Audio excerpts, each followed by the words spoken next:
Hello friends, welcome back to my channel. இதில் நம்ம embossed stitch பற்றி பார்க்க போகிறோம். இது பேடட் ஸ்டிச்சுன்னு சொல்லலாம். இதுக்கு நான் வந்துட்டு பைப்பிங் த்ரெட் எடுத்திருக்கேன். இது காட்டன் த்ரெட்டு. இதில் சைஸஸ் இருக்குது. த்ரீ டைப் ஆஃப் சைஸஸ் இருக்குது. மீடியம், கொஞ்சம் பிக்கு, ஸ்மால்ன்ட்டு. இது நம்ம வேணுங்கிற அளவு கட் பண்ணி எடுத்துக்கலாம். சில்க் த்ரெட் யூஸ் பண்ணியிருக்கேன். கட் பண்ணிவிட்டு க்ளூ போட்டு பேஸ்ட் பண்ண போகிறோம். சரிங்களா? இப்போ நான் சின்னதாக கட் பண்ணியிருக்கேன். இந்தளவுக்கு நீங்கள் கட் பண்ணிவிட்டு, பிகினராக இருக்கிறனால கண்டிப்பாக க்ளூ போட்டுட்டு பேஸ்ட் பண்ணிவிட்டு அப்புறம் நீங்கள் மேலே வந்துட்டு ஸ்டிச் போட்டு யூஸ் பண்ணுங்கள். சரிங்களா? அந்த முனைலாம் வந்துட்டு பிசுறாக இருக்கும். அதுக்கும் சேர்த்து லைட்டாக அந்த முனையை வந்துட்டு லைட்டாக க்ளூவில் வந்து இப்படி அமுத்தி விட்டிங்கன்னா பிசுறு வராமல் இருக்கும்.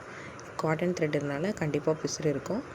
கொஞ்சம் ட்ரை ஆனதுக்கப்புறம் இந்த மாதிரி ஆயிடுச்சு. ஸோ இது மேலே வந்துட்டு நம்ம மெஷின் த்ரெட்டை வச்சு ஜிக்ஸாக் ஸ்டிச் கொடுத்துக்கலாம். காட்டன் த்ரெட்டில் பிசுறு மேலே எந்திரிச்சு நிற்கும் நம்ம சில்க் த்ரெட்டில் ஒர்க் பண்ணும்போது. ஸோ இதை போட்டு நம்ம செக்யூர் பண்ணிட்டோம் அப்படின்னா மேலே எந்திரிச்சு வராது.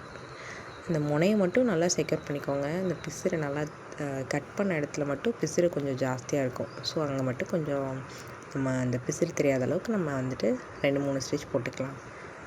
இதுக்கு ஜிக்ஸாக் ஸ்டிச் எடுத்திருக்கேன். ஒரு லாக் கொடுத்துட்டு லூப் எடுத்து மேலே ஒரு லாக், அப்புறம் க்ராஸாக ஒரு லூப், கீழே ஒரு லாக்கு, அகெயின் க்ராஸ் பண்ணிவிட்டு மேலே ஒரு செயின் ஸ்டிச் கொடுத்து குட்டி லாக்கு. இப்படி தான் இது வந்துட்டு செக்யூர் பண்ணணும். க்ளூ நல்லா ட்ரை ஆனதுக்கப்புறம் ட்ரை பண்ணுங்கள். சரிங்களா? இல்லைனா நீடில் ஒட்டும் உங்களுக்கு கொஞ்சம் டிஸ்டர்பன்ஸாக இருக்கும். க்ராஸாக போட்டு செக்யூர் பண்ணிக்கோங்க.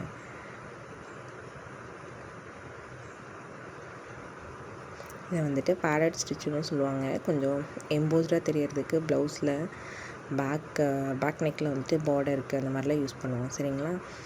எப்போ போட்டாலும் இந்த மாதிரி ஜிக்ஸாக் ஸ்டிச் போட்டு செக்யூர் பண்ணிக்கோங்க. க்ளூ அப்ளை பண்ணாலும் இட்ஸ் ஓகே, பரவாயில்ல. ஜிக்ஸாக் ஸ்டிச் போட்டு செக்யூர் பண்ணிக்கோங்க. இப்போ நான் சில்க் த்ரெட் எடுத்திருக்கேன். சில்க் த்ரெட்டை கார்னர்லேருந்து எடுக்காமல் கொஞ்சம் கீழேருந்து ஒரு லாக் போட்டுட்டு மேலே ஸ்ட்ரைட்டாக வந்துட்டு அதுக்கு ஒரு லாக்கு. அகெயின் அந்த இதுக்கு கீழே எடுக்கணும். நேராக அந்த ஸ்டிச்சுக்கு கீழே எடுக்கணும். அப்புறம் அப்படியே லைட் க்ராஸ் பண்ணிவிட்டு அப்படியே சைடில் வந்துட்டு ஸ்டிச் போட்டுக்கணும். ஒரு லாக் ஸ்டிச் போட்டுக்கணும். எப்போவுமே எடுத்திங்கன்னா இந்த மாதிரி எம்போஸாக தெரியறதுக்கு இந்த மாதிரி நூலை வந்துட்டு கொஞ்சம் ஜாஸ்தியாக விடுவோம். அந்த லூப்பை வந்துட்டு கொஞ்சம் நீளமாக இழுத்து விடுவோம். அதுக்கு மேலே ஒரு லாக் போடணும். கீழே அதே மாதிரி லூப்பை இழுக்கிறதுக்கப்புறம் கீழே ஒரு லாக். அவ்வளோதான். எல்லாத்துக்குமே லாக் கொடுத்து செக்யூர் பண்ணணும். இல்லைனா வந்துட்டு அது தூக்கிட்டு வந்துடும். ஸோ கீழே கொடுக்கும்போது கீழே ஒரு லாக், மேலே கொடுக்கும்போது பக்கத்தில் ஒரு லாக் கொடுத்துக்கணும். கொடுத்துட்டு இந்த மாதிரி இழுத்து விட்டுக்கோங்க. ஓகே. இது நீங்கள் ஜரி த்ரெட்டில் கொடுக்கலாம், இந்த மாதிரி சில்க் த்ரெட்டில் கொடுக்கலாம்.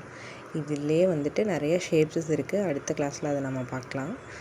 எம்போஸ்டு ஸ்டிச்லேயே வந்துட்டு ஷேப் ஸ்டிச்சு நிறைய இருக்குது. ஸோ அதை நெக்ஸ்ட் கிளாஸில் பார்ப்போம்.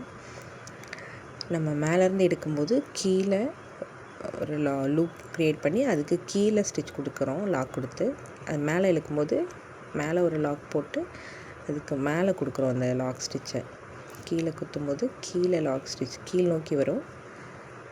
மேலே இழுத்து குத்தும்போது மேல் நோக்கி வரும் லாக் ஸ்டிச். க்ராஸாக வரணும். நம்மளுக்கு இந்த காட்டன் ஒயிட் கலர் கிளாத் வந்துட்டு தெரியாமல் இருக்கணும். அதுக்கு இழுத்து நம்ம அந்த சில்க் த்ரெட்டை வந்துட்டு நல்லா இழுத்து லாக் பண்ணிக்கணும். சரிங்களா? அந்த இதுக்கு பிசுறு இது நம்ம எவ்வளோ போட்டாலும் இந்த காட்டன் வந்துட்டு சம்டைம்ஸ் பிசுறு தெரியும். அதுக்கு தான் நம்ம கீழே ஜிக்ஸாக் லைன் கொடுக்கறது. அது கொஞ்சம் அமுத்திக்கும் அந்த காட்டன் பிசுறுலாம் மேலே வராமல் இருக்கிறதுக்கு. கீழே இருக்க அந்த ஒயிட் இது தெரியாமல் கொடுங்க. உங்கள்கிட்ட பைப்பிங் த்ரெட் இல்லைன்னா ஒரு 2-3 லைனுக்கு வந்துட்டு ஜரி த்ரெட்டை வந்துட்டு கொஞ்சம் கொடுத்துட்டு வந்தீங்கன்னா இதுக்கு மேலே நீங்கள் போடும்போது லைட் எம்போஸ்டாக தெரியும். இவ்வளோ டெப்த்தாக தெரியாது. அது கொடுத்தீங்கன்னா உங்கள்கிட்ட இல்லாத பட்சத்துக்கு அந்த மாதிரி கொடுத்தீங்க அப்படின்னா லைட்டாக எம்போஸ்டாக தெரியும். இதிலே டபுள் கலர் இருக்குது, ட்ரிபிள் கலர் இருக்குது. நம்ம வெரைட்டிஸ்லாம் வந்துட்டு இதிலே காட்டலாம். இது நம்ம பஞ்ச் பண்ணும்போது இந்த துணியில் வந்துட்டு லைட்டாக அந்த பஞ்ச் மார்க் விழுகும். அது ஒன்றும் பிரச்சனை இல்லை. அது நம்ம வந்துட்டு சுற்றியும் வந்துட்டு பீட் ஒர்க் கொடுப்போம். அப்படி இல்லைன்னா இதே த்ரெட்டில் வந்துட்டு சுற்றியும் வந்துட்டு செயின் ஸ்டிச் கொடுத்து அதை கவர் பண்ணிக்கலாம். கம்பல்சரி இந்த மாதிரிலாம் ஒர்க் பண்ணும்போது சுற்றி அவுட்லைனுக்கு வந்துட்டு ஒரு லைன் வந்துட்டு இங்கே செயின் ஸ்டிச் கொடுத்து ஆகணும். அதில் வந்து நீங்கள் வெரைட்டி வந்துட்டு என்ன வேணாலும் கொடுத்துக்கலாம். இப்போ நீங்கள் இதை சுற்றி வந்துட்டு கான்ட்ராஸ்ட்டாக ஜரி த்ரெட்டில் கொடுக்கலாம். நான் இப்போ ஜரி த்ரெட்டில் தான் கொடுக்க போகிறேன். ஜரி த்ரெட்டில் கொடுத்துக்கலாம். இந்த பஞ்ச் மார்க் அந்த ஓட்டையாக இருக்க மாதிரி இருக்கலாம் கிளாத்தில், அது தெரியாமல் இருக்கிறதுக்கு. இல்லைனா பீடு ஒர்க் கொடுக்கலாம். நம்மளோட க்ரியேட்டிவிட்டி தான். இல்லைனா இந்த சேம் கலர் த்ரெட்டை கூட கொடுக்கலாம். ஒன்றும் ப்ராப்ளம் இல்லை. நான் பார்க்குறதுக்கு லுக்காக இருக்கும். அந்த பஞ்ச் மார்க்கை வந்து நீங்கள் ஏதாவது கொடுத்து அதை கவர் பண்ணிக்கணும். அப்போ தான் டிசைன் வந்து பார்க்குறதுக்கு லுக்காக நீட்டாக இருக்கும்.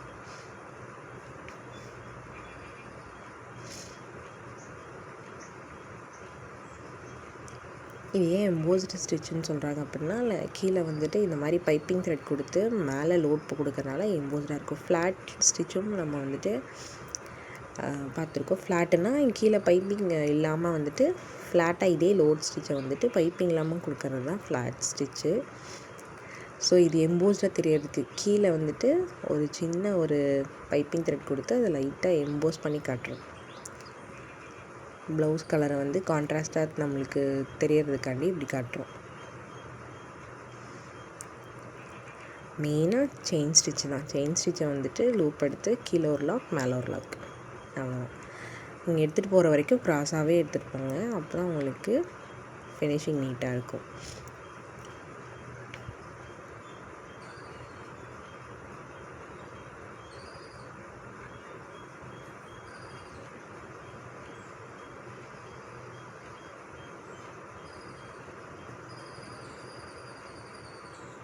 அவ்வளோதான். லாஸ்ட்டாக வரும்போது எண்ணாட் போட்டுக்கோங்க. சேம் கலர் த்ரெட்டில் வந்து நீங்கள் அவுட்லைன் கொடுக்குறதா எண்ணாட் போட வேணாம், அப்படியே ட்ரை பண்ணலாம். ஜரி த்ரெட் கொடுக்கறனால இதுக்கு நான் வந்து எண்ணாட் போட்டுட்டு த்ரெட்டை கட் பண்ணிவிட்டு ஜரியில் வந்துட்டு நான் அவுட்லைன் கொடுக்குறேன். அவுட்லைன் கொடுத்தீங்கன்னா இப்போ மேலே இருக்கிற அந்த பஞ்சு கோடு கூட இருக்கிறது கீழே தெரியல, பார்த்திங்கன்னா ஃபினிஷிங் நீட்டாகிடும். அதுக்கு தான் வந்துட்டு ஜரி த்ரெட் கொடுக்குறோம். இந்த மாதிரி கம்பல்சரி கொடுக்கணும். சேம் த்ரெட்டு கொடுத்தாலும் பிரச்சனை இல்லை. சரி த்ரெட்டு பீடு என்ன ஒர்க்னாலும் கொடுக்கலாம். கொடுத்தா ஃபினிஷிங் நீட்டாக இருக்கும். ஓகேங்களா? இதை நல்லா ப்ராக்டிஸ் பண்ணுங்கள். அப்போ தான் ஷேப் ப்ராக்டிஸ் உங்களுக்கு நீட்டாக வரும். ஓகேங்களா? தேங்க்ஸ் ஃபார் வாட்சிங்.